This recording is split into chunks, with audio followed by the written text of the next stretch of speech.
El 1 de enero de 1985 es una fecha marcada en negro en el calendario ferroviario de España. Ese día, más de 1.500 kilómetros de vía perdieron los servicios de pasajeros.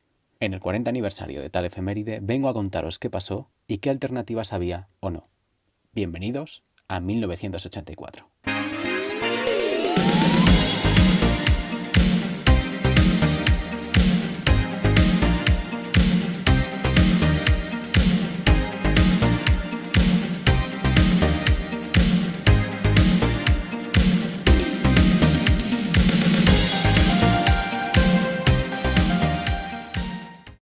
Hola, soy André Márquez y tal vez me recuerden de cintas como Mamá, ¿dónde está mi tren? Y Óscar Puentes me ha robado el coche. Hoy os presento mi primer vídeo largo para YouTube. Espero que lo disfrutéis y que si queréis apoyar el canal tenéis en la descripción el enlace a mi Patreon y el resto de mis redes. Gracias de todo corazón.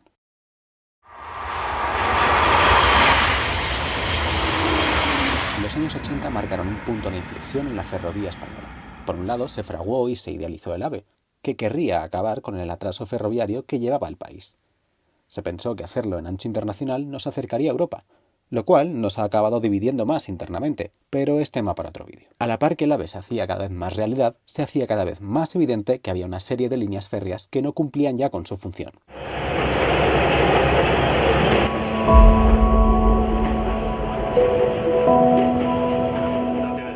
El éxodo rural, unido a la falta de inversión generalizada en todas las líneas del país, con la visión de que el futuro estaba en la carretera y los aviones, nos llevó al precipicio. Así las cosas, las líneas se encontraban en un estado lamentable y con cada vez menos usuarios. Menos usuarios llamaban a una menor inversión en la infraestructura, recortes en los servicios y aumentos de los tiempos de viaje. Con los horarios del 84 vemos que en muchos de estos tramos había muy pocos trenes al día, con horarios y tiempos nada competitivos. Por ejemplo, Barca de Alba, Fuente de San Esteban, un tren por sentido al día, 2 horas y media, casi 4 para llegar a Salamanca. Jaén Puente Genil, otro tren al día, 4 horas para 125 kilómetros. Burgos Calatayud, 1 al día, etcétera, etcétera. Para que os hagáis una idea, incluso los buses con parada en todos los pueblos tenían una velocidad media en su recorrido de unos 50 kilómetros por hora, dependiendo de la carretera.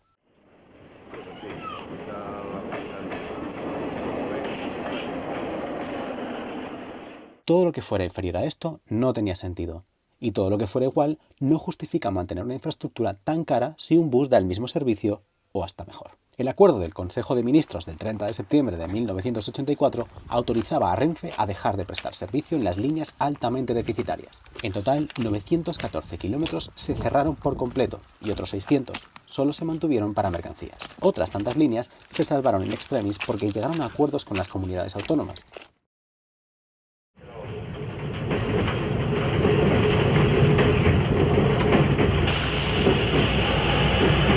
No se puede mostrar eso.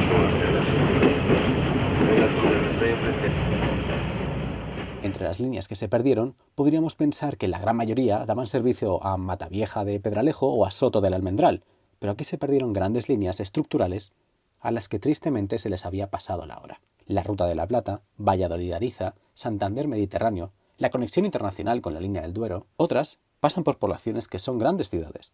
En aquella época se prefirió el abandono en vez de la reconversión a servicios de cercanías o similares. El boom de los tranvías tardaría otros 20 años en llegar.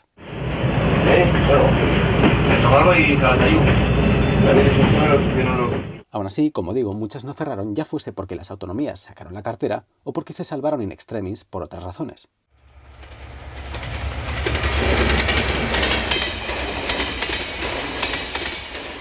Una de las que salvaron las autonomías, por ejemplo, la Granada-Boadilla, hoy ha servido de base para la LAV hasta Granada, a pesar de que los pueblos intermedios han perdido la conexión. Exactamente el mismo destino le espera a la Utrera-La Roda o a la Lorca-Águilas.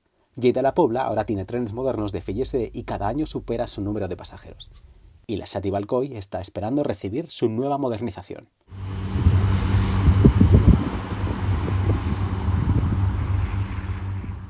Como podemos ver, hubo una parte de aquellas líneas que han sobrevivido a duras penas y ahora se les va a dar un uso reformado. Algunas de ellas tienen trazados antiguos que solo son aprovechables en parte. Otras han visto cómo la población de su alrededor se ha ido incrementando exponencialmente, convirtiéndolas en líneas de cercanías. Pero no todo iban a ser buenas noticias entre las que aguantaron.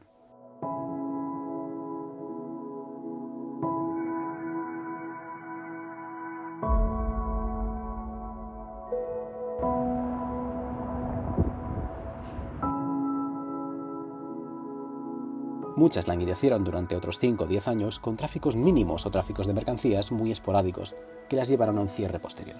Y lo realmente triste es esto, que en muchas de estas líneas no había alternativa. La población se fue a las ciudades, con ella la producción y la economía, y la línea quedó como un viejo vestigio de algo que nunca iba a volver.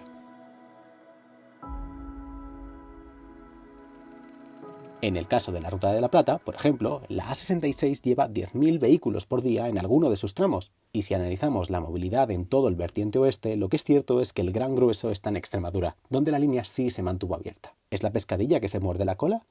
Sí, pero quizá no en el sentido que nos esperamos.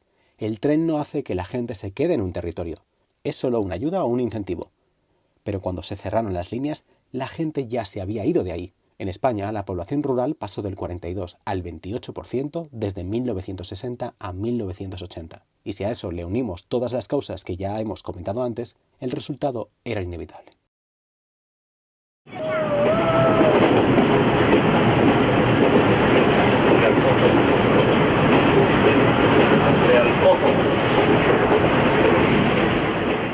Así que, ¿podríamos haber hecho algo de manera distinta o diferente?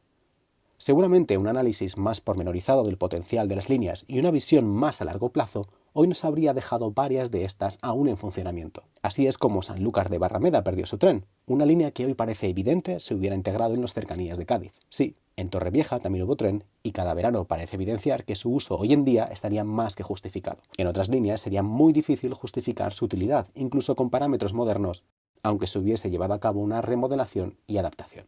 Hoy recordamos el cerrojazo de 1985 con tristeza por la injusticia que supuso para muchas comunidades y pueblos, la España vaciada y el éxodo rural. Hoy solo nos queda reclamar transporte público de calidad adaptado a todos los tamaños de poblaciones y que el patrimonio, o lo que queda de él en muchos casos, se ponga en valor y no se degrade aún más.